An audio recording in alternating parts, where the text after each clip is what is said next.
So The Rock just went on the Pat McAfee show today, a couple of days after WrestleMania, and he went straight to the point. He told us exactly what his logic was and why he didn't decide to appear at WrestleMania. And I kind of I feel like the reason is bullshit. He basically said, "Hey, we got this great idea. We connected with Khan and we connected with Triple H and we came up with this idea. And what if at Elimination Chamber we have Cena turn heel? I love it. I love it. Let's run with it." And so they gave us this ending at Elimination Chamber that felt like it had been truly thought through and thought out and had all these different pieces in place, and they were leading us towards a payoff.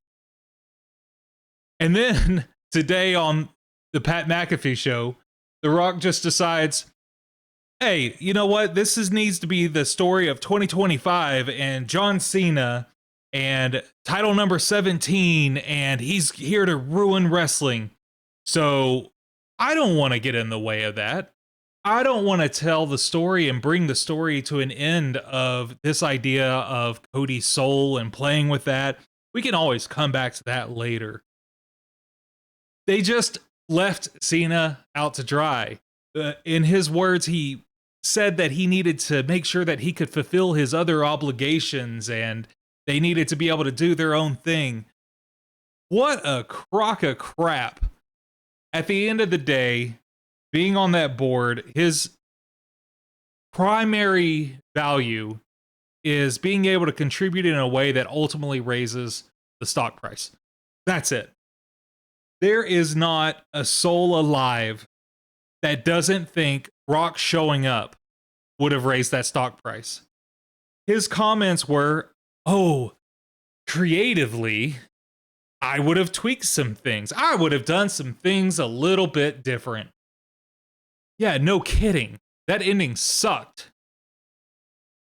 He said that he was concerned about the way that Cody might present it. He wasn't worried about John. What? You just put Cody on a rocket ship for a year.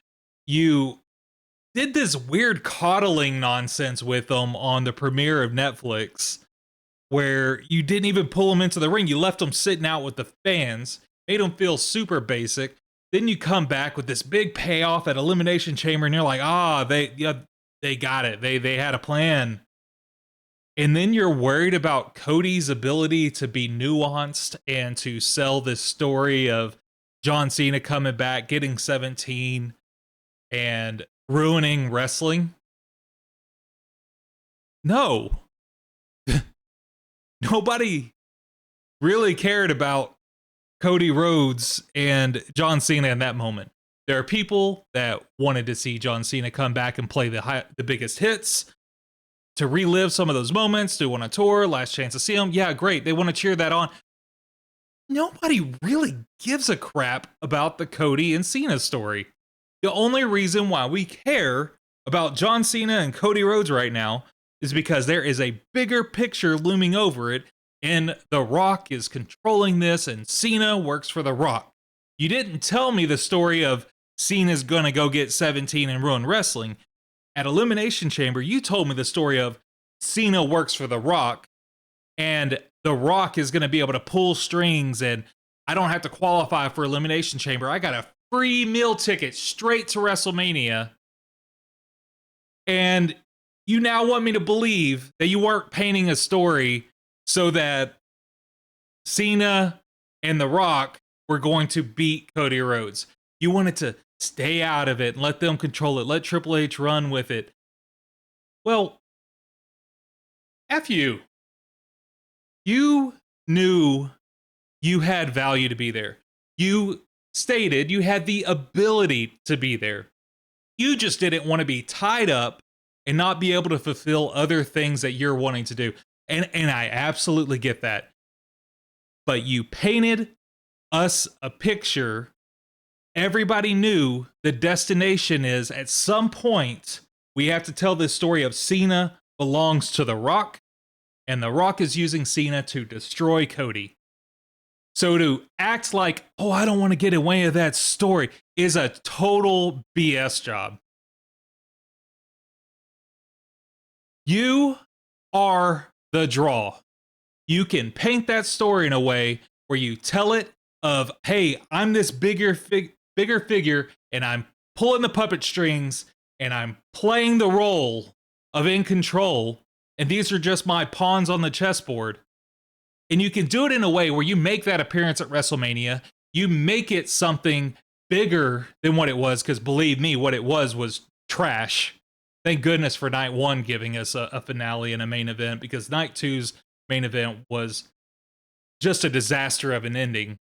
You could have painted that picture of step one accomplished and then leave your minion to continue to wreak havoc.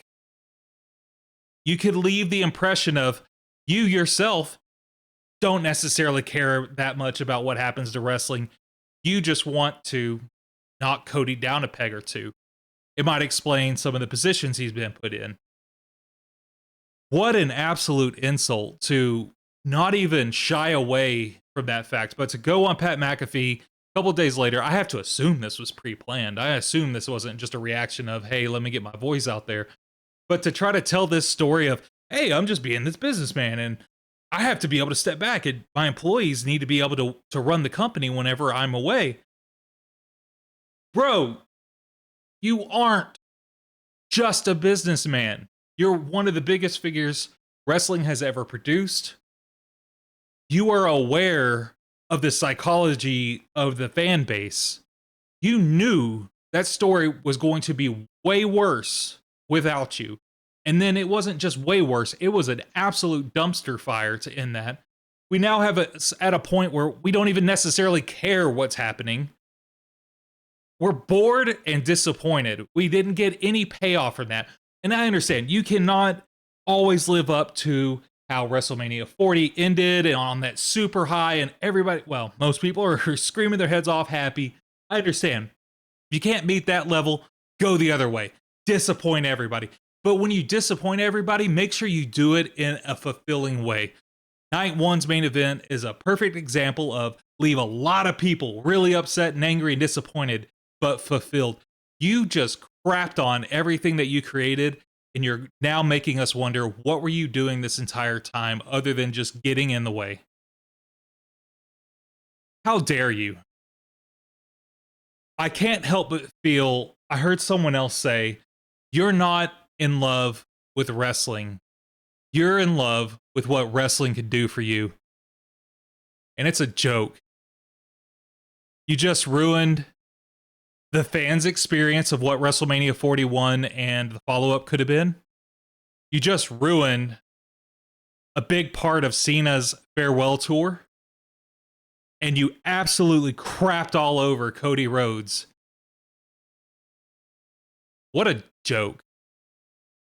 I hope you can take this as a lesson learned of, if you're not going to commit to something, then don't step up.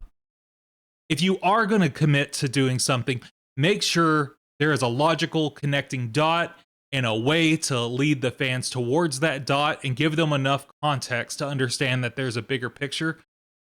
All of this feels so last second and lazy and sloppy. What is this? Good job.